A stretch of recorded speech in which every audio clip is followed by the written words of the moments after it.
Olá, seja muito bem-vindo. Está começando mais uma edição do Conversa que Rende. Vamos bater um papo muito importante, muito bacana sobre esta semana agitadíssimo nos mercados financeiros e também no mundo político. Eu, Rafa Ribeiro, estou ao lado de Caio César. Tudo bem, Caio? Boa noite, Rafa. Boa noite, Cadu. Boa noite, pessoal que está escutando. Beleza. Fala, Cadu. Tranquilo? Cadu Wing com a gente também. Boa noite, pessoal. Prazer estar aqui novamente essa semana para falar das notícias aí bastante conturbadas aí, emocionantes de certa forma. Pois é, temos vários assuntos para debatermos e, lógico, né, vamos também tratar dos mercados aqui no Brasil. Ibovespa saltou aí mais de 7%, 7,39% nesta semana, anulou aí as perdas da semana passada, que ficaram em 7,22%. No pregão da última sexta-feira acabou fechando uma leve alta aí de 0,17%, fechou em 100.925 pontos. Bom, não dá para deixar de falar sobre as eleições americanas. A votação e principalmente a apuração confusa, muito longa da eleição presidencial americana deu o tom dos mercados financeiros durante os últimos dias, né? Houve um medo muito grande da volatilidade que a disputa poderia causar entre o republicano Donald Trump e o democrata Joe Biden, o risco das contestações de resultados. Mas, no fim das contas, tudo isso deu lugar a um certo otimismo do mercado, conforme o democrata Joe Biden foi liderando o pleito e se encaminhou para a vitória, né? Eu já vou deixar aqui minha opinião rapidamente. Eu acho que os investidores globais, de uma certa forma, colocaram na conta uma vitória do Biden, né? Talvez com um controle do Congresso americano mais dividido aí entre republicanos e democratas, né?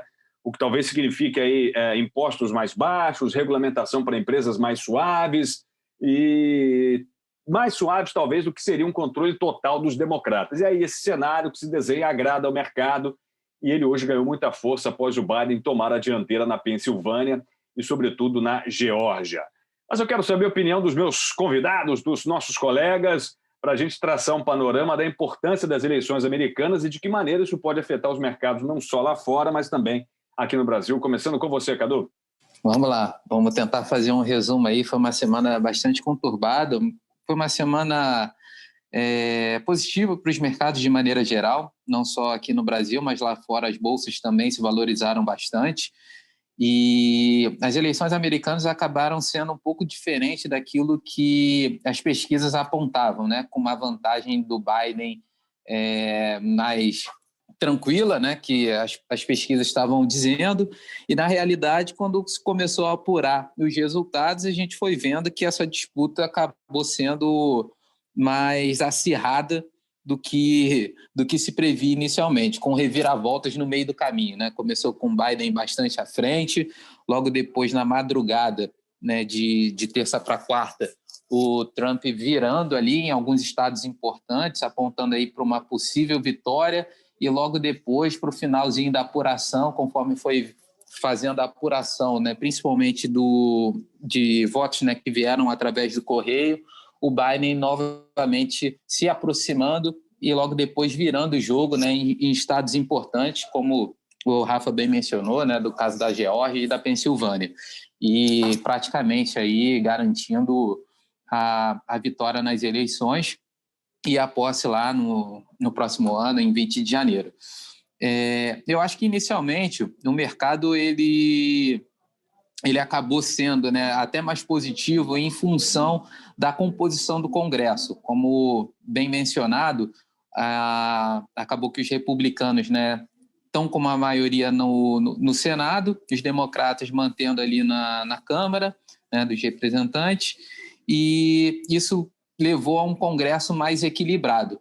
Então, a gente não deve ver, né, medidas muito drásticas, né, mudanças muito acentuadas. Provavelmente você vai ter uma negociação e você não vai ver ali uma política fiscal muito agressiva na questão de impostos para grandes investidores, né, ou para as empresas de maneira geral, que era um projeto, né, dos democratas. Ao mesmo tempo, né, o pacote fiscal ele não deve ser tão pequeno como os republicanos queriam que fosse feito, também não vai chegar num patamar de 3 trilhões, que era o que era proposto pelos democratas. Então, deve ficar ali no meio do caminho, e, bem ou mal, esse projeto, o pacote de estímulo ele deve avançar. Então, isso trouxe um certo alívio para o mercado, vendo que aquela onda azul que se previa inicialmente, ela também não vai acontecer. Então, provavelmente, a gente vai ter um governo também um pouco mais moderado, vamos botar dessa forma. Isso trouxe uma tranquilização. Existe todo o questionamento por parte do Trump em relação à veracidade das urnas, mas, enfim, não foi mostrado nenhum tipo de comprovação. Provavelmente ele vai entrar, né, como já tem, né, questionado judicialmente, então pode ser que a gente tenha uma extensão dessa questão política, um certo litígio nesse aspecto, mas acredito, né, que o cenário em si ele não vai se alterar. E acabou que as eleições americanas, né, acabaram tomando conta de todo o noticiário da semana, deixando até um pouquinho de lado outras notícias que a gente teve. Alguns dados importantes no mercado externo, só para complementar, a gente teve o próprio Fed mantendo a taxa de juros inalterada entre 0 e 0,25, isso já era esperado pelo mercado. O Banco Central da Inglaterra, né, ampliou o relaxamento quantitativo, né, o quantitative easing, então aumentando as suas compras, o programa de recompra de títulos para 150 bilhões de libras. Isso é cerca de mais ou menos 7% do PIB do Reino Unido, para dar uma dimensão. Ainda existe, né, uma certa preocupação em relação à transição do Brexit, então isso ainda está no meio do caminho. A OPEP também fez um anúncio que deve estender a retomada, né, da produção, então ainda tem uma certa preocupação com a retomada da economia global de maneira geral, e os cortes, né, de 8 milhões de barris por dia, eles devem estender isso durante 3 meses ainda em 2021. Então, é um outro aspecto importante, falando aí do cenário internacional. Estados Unidos, a gente teve um caso preocupante em relação ao Covid, né? Chegou na quarta-feira a 1.000 mortes pela primeira vez e mais de 100 mil casos novos de coronavírus, então é um aspecto que preocupa, e isso deve acelerar também para que se chegue num acordo mais rápido para o pacote de estímulo nos Estados Unidos. Nesse ponto, né, Carlos, tivemos dias consecutivos de altas históricas, recordes atrás de recordes nessa semana. Chegando na última sexta-feira, número de 121 mil novos casos, né? Ou seja, é realmente um número muito preocupante. Assim que abaixar a poeira das eleições, infelizmente, né, esse que talvez deveria ser o tema mais importante, acaba ficando de lado nesse momento, mas são números absolutamente preocupantes. O governo vai precisar tomar medidas urgentes, né?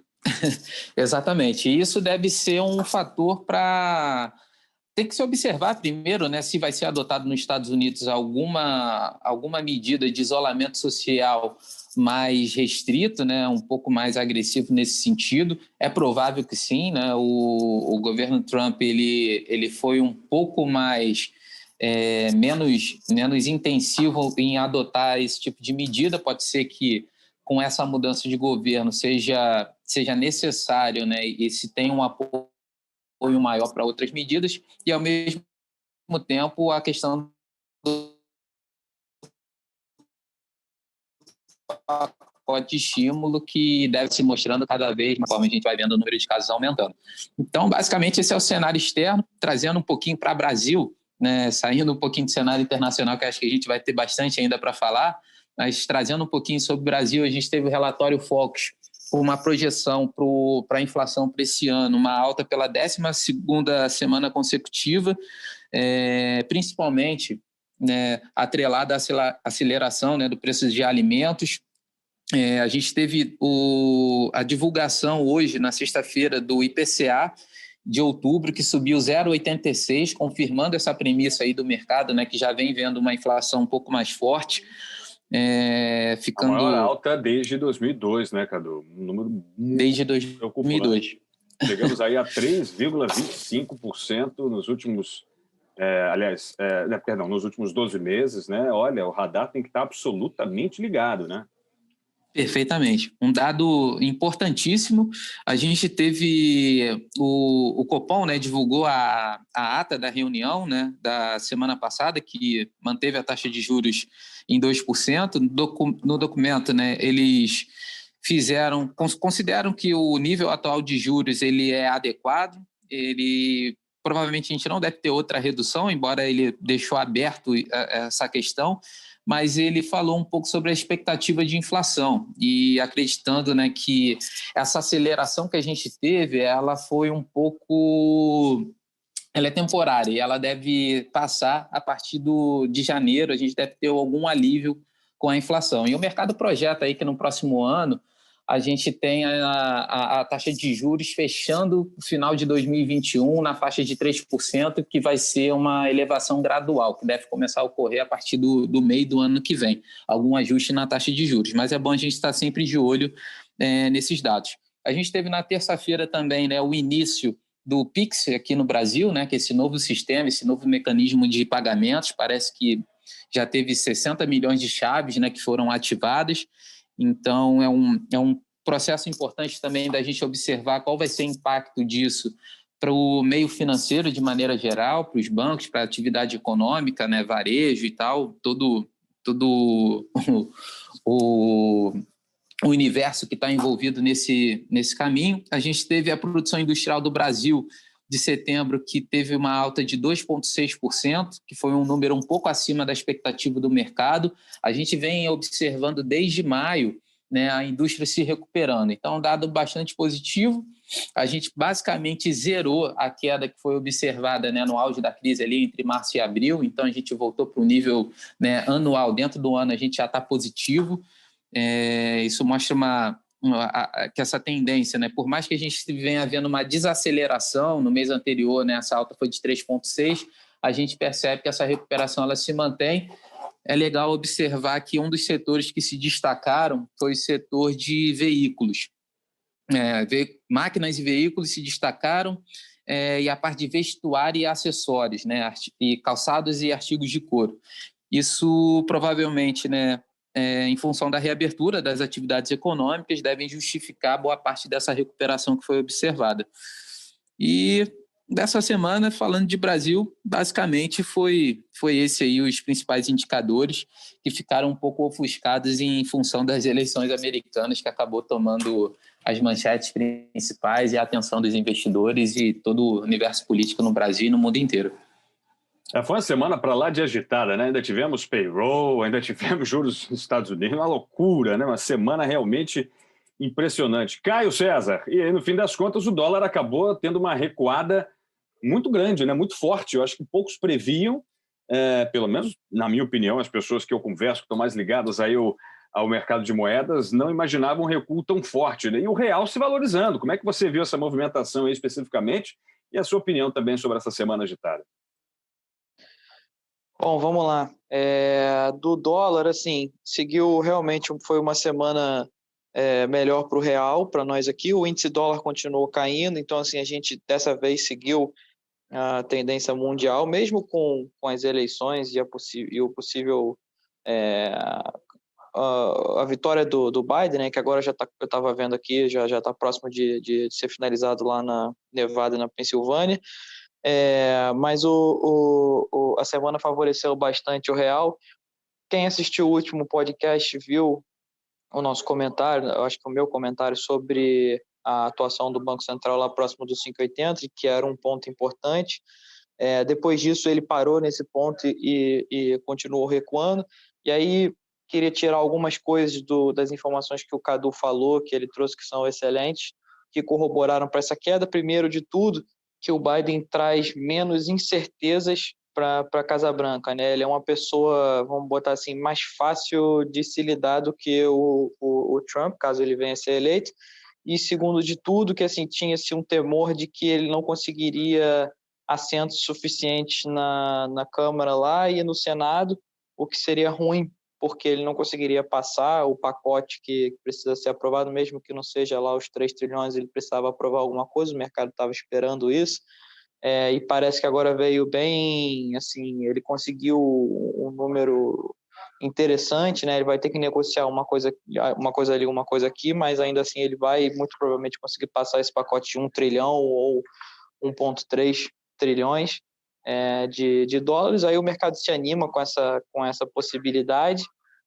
A gente teve aqui no Brasil um dado de inflação que veio dentro do esperado, a sinalização de que o Banco Central está apostando de que essa inflação é passageira, né? Então, continuando a nossa taxa de juros mais baixa.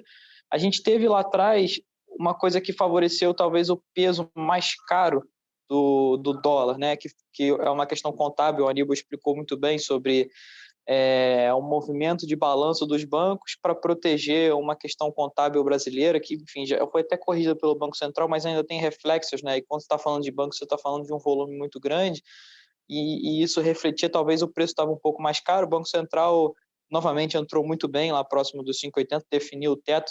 Normalmente, quando ele faz entradas como essa, principalmente no mercado de dólar pronto, né, que é o que você envia, recebe moedas, não é o futuro, ele acaba definindo um teto. Foi o que aconteceu, se eu não me engano, eu até comentei isso lá no último podcast. Então, isso favoreceu, o dólar caiu 6% essa semana, estava cotado a 5,37, quase 5,40 quando eu levantei lá da minha mesa. A gente teve aí uma semana favorável. O que a gente tem que ver, assim, talvez por uma questão de estresse, para quem está se perguntando de movimentos de dólar para o futuro, sobre a confiabilidade das alegações do Trump quanto à recontagem de votos, né? Então, começou muito com os boatos, né? Acho que a campanha dele é muito boa com essa questão de fake news, né? Que se discute.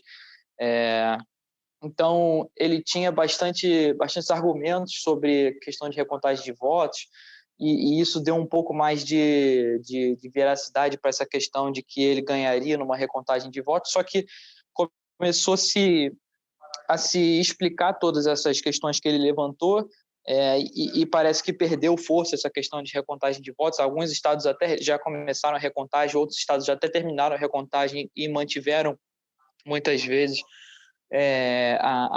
o Biden na liderança, desculpa, e o Trump como perdedor. Então, assim, vai se perdendo aos poucos a força dessa questão de recontagem. Lógico, ele falou que ele vai tentar o que for possível, e eu tenho certeza, porque, assim, essa campanha quase de guerrilha, né, é uma assinatura dele. Então, imagino que ele vai continuar tentando, mas aos poucos perde a força, essa questão da recontagem de votos, e leva força para o Biden. O Biden estava muito mais favorável para uma questão do pacote, que era o que o mercado estava olhando.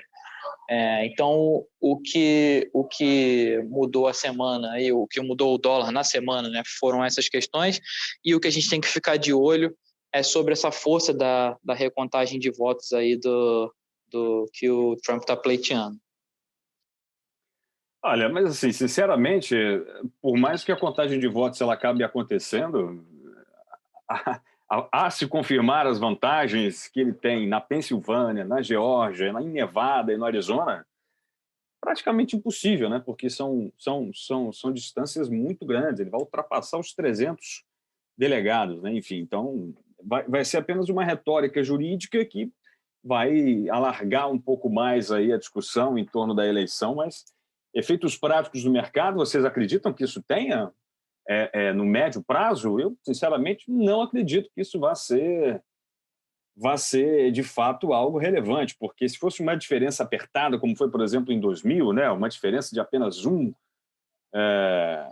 delegado com 500 votos na Flórida, aí sim, né, valeria uma recontagem maior, ou até uma judicialização do processo.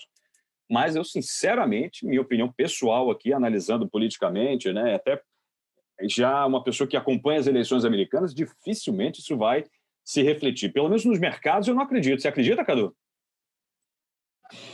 Então, Rafa, acho também muito, muito pouco provável, a não ser que... Porque ficou uma coisa muito mais de um discurso de quem está querendo justificar a derrota, mas que não apresentou nenhum tipo de fato. Então, acho que se não tiver, como aparentemente não tem nenhuma materialidade no discurso do Trump, acho que não tem como voltar atrás. Acho que está bem sacramentada a vitória do Biden, cada vez mais, né, conforme as apurações elas vão sendo finalizadas. Um ponto que eu acho interessante colocar também em relação a essa questão do dólar é que esse movimento ele não foi um movimento exclusivo, né, do real. Na verdade, o dólar ele se enfraqueceu frente a todas as moedas, inclusive em relações emergentes, que inclui o Brasil, né? E esse é um movimento que acaba ocorrendo por dois fatores, né? Bem como o Caio falou, o Biden ele traz uma estabilidade maior, uma previsibilidade maior dentro do cunho de negociação internacional, então ele tem um perfil que é um pouco mais fácil de você prever as negociações do que quando você tinha o Trump, né, que tenha, né, um jeito um pouco mais truculento de fazer as negociações e deixa mais incertezas no radar. Então, bem ou mal, o Biden ele traz um pouco mais de estabilidade para o cenário global. E um outro ponto é que os democratas eles defendem uma agenda fiscal e monetária mais frouxa. Então, é provável, né, como a gente falou, do pacote de estímulo um pouco maior, né, endurecer, talvez, por outro lado, né, a questão de impostos em determinados setores, né, setor de tecnologia, que eles querem impor regras, regulamentar um pouco mais, né, impostos para as pessoas que têm rendas maiores. Enfim, isso pode ser que tenha alguma coisa, mas com essa divisão do Congresso americano, né, não vai ser uma coisa muito radical. E nesse cenário a gente viu o dólar enfraquecendo e é legal observar o seguinte, o ouro bateu a máxima, passou lá de $1.100 a onça Troy, né? E foi um movimento influenciado por isso. Da mesma forma que a gente viu o dólar perdendo valor, a gente viu o ouro disparando, batendo a máxima aí essa semana. Então, uma mudança ali significativa também de como o mercado está se posicionando. Existe uma certa preocupação com o lado fiscal americano, né? Não só americano, mas falando aqui dos Estados Unidos especificamente, de ser uma política fiscal mais frouxa, mas quando a gente olha para o resto do mundo, a gente percebe que essa crise fez com que o endividamento global, né, dos governos aumentou significativamente, né? E a gente vê, né, a população cada vez um pouco mais velha, o pessoal fazendo uma poupança maior, a gente caminhando meio que para o Japão, né? Extremando ali, seria o mundo caminhando um pouco para esse cenário, e essa dívida pública global, ela preocupa, olhando para um cenário de médio prazo. Mas é só uma observação que acho que é um ponto interessante da gente ficar de olho. Bacana. Caio, eu queria trazer um pouco o contexto brasileiro, né? Como é que você acredita que os nossos mercados vão reagir? Como é que a economia brasileira vai dialogar com o possível governo Biden? Quais são as diferenças principais que a gente pode encarar? A gente sabe que houve um ruído muito grande entre o Brasil e o resto do mundo por conta das questões ambientais, e o Biden, até num dos primeiros debates, chegou a citar o Brasil, nominalmente, né?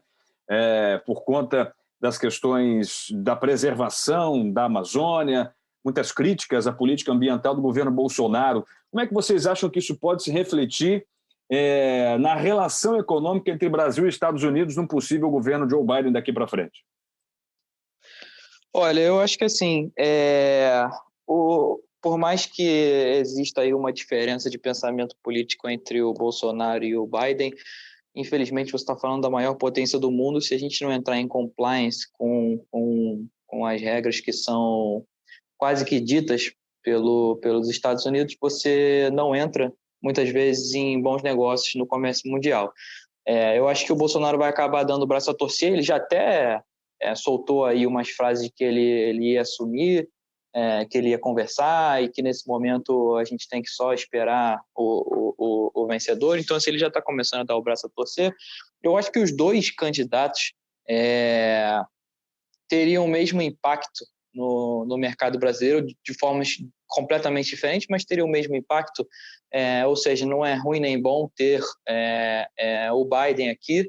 Eu acho que a gente tem que se voltar para as questões que são nossas, né? A gente tem uma reforma aí tributária importante a ser feita, e o Congresso já vai entrar em recesso. Então, assim, muito provavelmente não vai ser votada.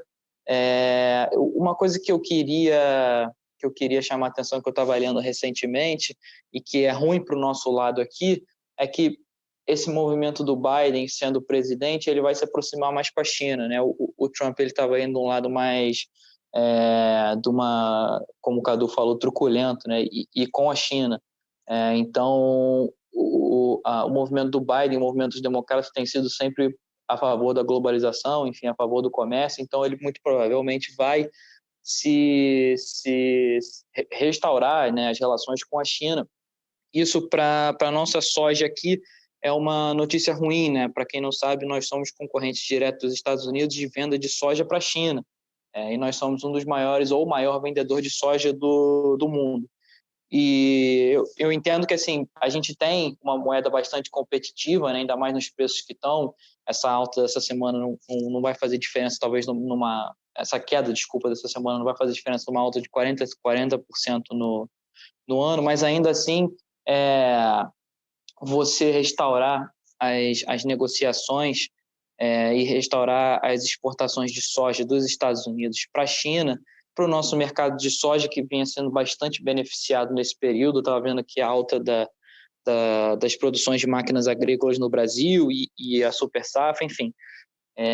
Para nós aqui é um ponto para se ficar atento, né? Talvez até o Banco Central tenha alguma jogada quanto a isso, não sei de questão de moeda, mas enfim, para continuar a deixar-nos competitivos, né, frente ao comércio mundial. Mas essa aproximação entre Estados Unidos e China, que muito provavelmente vai acontecer, é ruim para as grandes exportações que a gente faz daqui para lá, como, por exemplo, a soja. O minério é outra delas, mas assim, os Estados Unidos não é tão forte em minério. Então, é bom a gente ficar de olho nessa questão. Eu concordo com o Caio nesse ponto de que eu acho que a disputa com a China ela vai continuar existindo, porque isso é uma questão de influência, hegemonia global em determinadas regiões, então tem questões um pouco mais profundas. Mas, por um lado, eu acredito que as negociações, talvez sejam mais fáceis, né? Por uma questão de perfil, de tratativa. Então, pode ser que você tenha um entendimento melhor e mais rápido nesse sentido. Eu fico na dúvida se isso vai chegar a ser um impacto direto, né? A gente tem a China como principal parceiro do Brasil, os Estados Unidos é o segundo, acredito que seja o segundo, estou na dúvida aqui. Depois é a Argentina, mas acho que em volume os Estados Unidos continuam em segundo em negócios internacionais, né?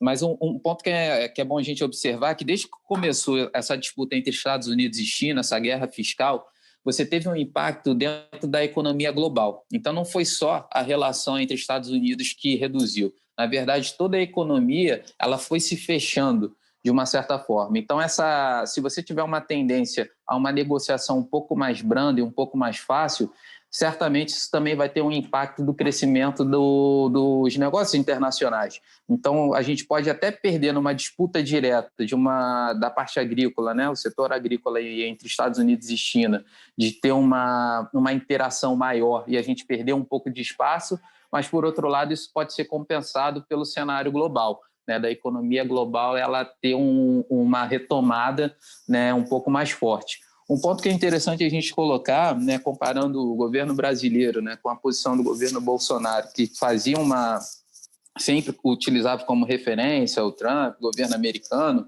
eu acho que o Bolsonaro em si, ele perde um pouco da imagem dele no cenário global, ele vai perder ali um peso de apoio que, de certa forma, ele tinha, embora não de uma maneira efetiva. A gente não teve nenhum pelo menos eu não me lembro aqui de nada que os Estados Unidos tenha feito ali efetivamente, seja num contrato, algum contrato bilateral, alguma coisa. Os Estados Unidos chegaram a taxar o alumínio e o aço brasileiro, né? Exato. Não vi nada assim que colocasse o Brasil mais à frente, né? Tinha aquele discurso de ajudar o Brasil a ascender na OCDE, mas efetivamente... a questão da OCDE, né? Assim, questões práticas de comércio brasileiro, pelo contrário, o Brasil foi taxado. Exato. O Trump chegou a criticar abertamente a política brasileira, criticando o protecionismo brasileiro, né? E assim, até de maneira, na minha opinião, equivocada, mostrou pouco conhecimento de mercado internacional de commodities para fazer isso, mas chegou a sobretaxar o aço brasileiro, né? O aço e o alumínio brasileiro, enfim. Essa relação economicamente, na prática, serviu para quê? O Brasil acabou não obrigando mais a necessidade de visto, né, para a entrada de americanos, mas a exigência continuou do lado americano para o Brasil, enfim. Exato. Não sei. Na prática, a gente não viu surtir muito efeito dessa aproximação, né? A não ser por um aspecto individual, né? A postura do presidente, enfim. Eu acho que ele perde um pouco no cenário global.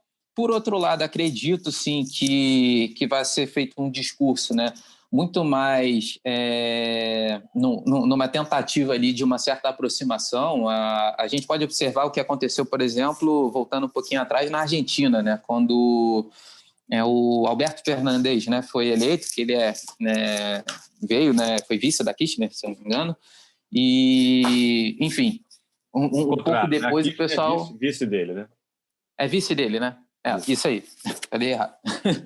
Mas a gente viu ali um discurso também de tentar se aproximar. Então, um parceiro importante, a Argentina é um parceiro importante, então não dá para você fechar os olhos, assim como os Estados Unidos, independente de qual seja o governo. Eu acho que as relações internacionais elas devem permanecer. É difícil você saber como vai ser a postura, né, do discurso do Bolsonaro em si, porque em diversos casos a gente vê que surpreende, né, com falas que às vezes são desapropriadas. Mas, enfim, isso a gente vai descobrir um pouco mais à frente. Um ponto que é importante também foi que vocês destacaram que, assim como o Biden, né, falou no primeiro debate, né, um tema que está em voga na economia global é essa questão ambiental. E o Brasil ficou como uma referência negativa, né, com alguns casos, e eu acho que essa reaproximação ela pode ser importante até para a gente conseguir atrair investidores internacionais. Então, essa tratativa de como o governo brasileiro ele vai lidar com o governo americano, se essa proximidade ela for, de certa forma, boa, pode ser que isso traga pontos positivos nesse sentido, e aí a gente pode olhar para o setor de ESG, né, que o pessoal chama, Environmental, Social and Governance, que é uma tendência. Acho que o governo americano ele deve tender também a indústria, né, de energia limpa, então talvez não voltar tanto como os republicanos fizeram, né, com a indústria automotiva, né, de consumo de combustíveis e tal, e voltar mais para uma linha de energias renováveis. Então, acho que vai um pouquinho mais nessa tendência, e setores que estão atrelados a políticas, a produção de energia mais limpa, eles podem ser beneficiados dentro de uma escala global. Ainda é muito cedo para a gente falar, mas é uma tendência, eu acredito, para esse governo, né, democrata. Eu estou com vocês. Eu acho que é cedo ainda para a gente ter uma definição mais exata, né, do que de fato vai acontecer. Eu acho que, infelizmente, o governo brasileiro ele acabou mesclando demais a questão política com a questão econômica, né, e os parceiros comerciais que o Brasil elegeu como prioritários, né? Houve uma mistura que, por um lado, pode ser perigosa, mas, na minha opinião, eu acho que vai haver aí um arrefecimento, vai haver uma contemporização. Bolsonaro, inclusive, na última sexta-feira chegou a dar declarações de que, bom, o Trump não é também a pessoa mais importante do mundo, ninguém e tal, enfim, já tentando amenizar um pouco o terreno para a próxima legislação que vier do lado americano, né? E eu estou com você, eu acho que vai haver uma readequação da pauta mais voltada para o meio ambiente. A gente já viu o Biden, por exemplo, no primeiro discurso, a partir do dia 3 de novembro, já falando que os Estados Unidos voltam para o Acordo de Paris no primeiro momento, né? Então, o Brasil precisa estar antenado com essas movimentações políticas que vão acontecer e que vão se refletir diretamente em políticas econômicas, né? A gente espera aí que o governo brasileiro tenha, na sua diplomacia, na sua política externa, um amadurecimento para entender o novo cenário que se apresenta, se eu não me engano, aí pelos próximos 4 anos. Concordo. Acho que é isso, e a gente tem que acompanhar aí. E dentro desse cenário, a gente também está se aproximando aí na próximo final de semana, sem ser esse outro, das eleições municipais. Isso deixou a agenda do Congresso meio de lado. Bem a lembrado. gente esqueceu um pouco aí de reforma, ninguém falou mais do Renda Brasil, isso ficou até esquecido pelos nossos políticos aqui. Acho que todo mundo aguardando passar o resultado das eleições para a retomada da agenda do Congresso. Está chegando o final do ano, né? Daqui a pouco entra o recesso. Acho que isso vai ficar tudo para o ano que vem. Perfeito. Algo mais, Caião? Podemos fechar a lojinha?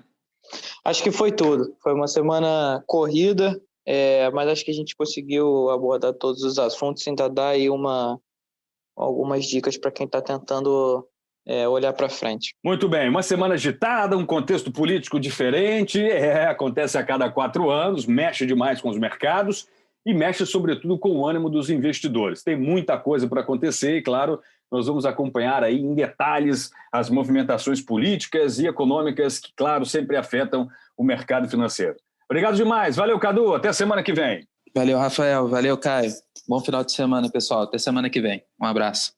Valeu, Caião. Grande abraço. Obrigado. Até a próxima, hein? Valeu, Rafa. Valeu, Cadu. Valeu todo mundo que está escutando. Bom fim de semana e até a próxima sexta. Muito bem. Sempre um grande prazer. Aproveitando também para agradecer a você que tem o nosso podcast aí baixado, já está assinado em todas as plataformas, valeu demais. Aproveito também para você assinar os podcasts do Mudando de Assunto, do Conversa com o Gestor, sempre papos muito interessantes e pertinentes para melhorar ainda mais a qualidade da informação que você usa para fazer os seus investimentos. Semana que vem a gente está de volta. Muito obrigado pelo prestígio da sua audiência e até a próxima. Valeu, tchau, tchau.